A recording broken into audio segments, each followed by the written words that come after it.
na nek način najboljši fuzbol, kar si ga lahko privoščimo, po drugi strani pa zelo bizarna tekma, kajti Manchester City je bil v prve pol ure tako superioren, tako odličen, tako fantastičen in tako natančen, da je res malo kdo mislil, da se bo na koncu išlo ne v prid prav gostom,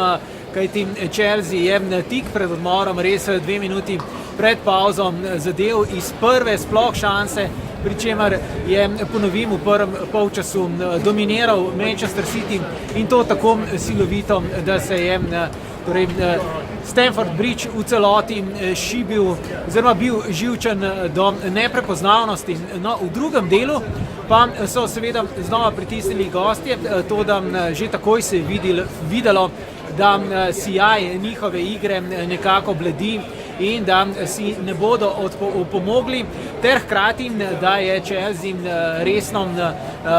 izračunal oziroma preračunal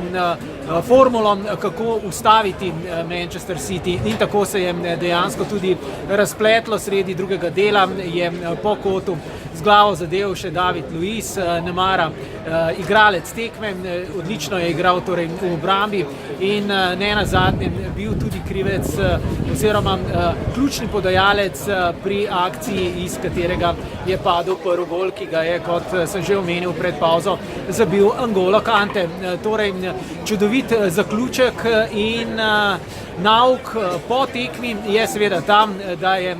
na lestvici zdaj prvi kdo drug kot Liverpool in da se torej tekma za prvaka v Premier Ligi, pa čeprav je še pred 3 urami kazalo čisto nekaj drugega, zdaj šele dejansko je razplamtela in zelo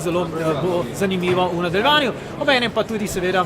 vsa moštva, ki se bodo spopadla z Manchester Cityjem, zdaj vidijo, kako jih gre torej prijeti in ukaniti.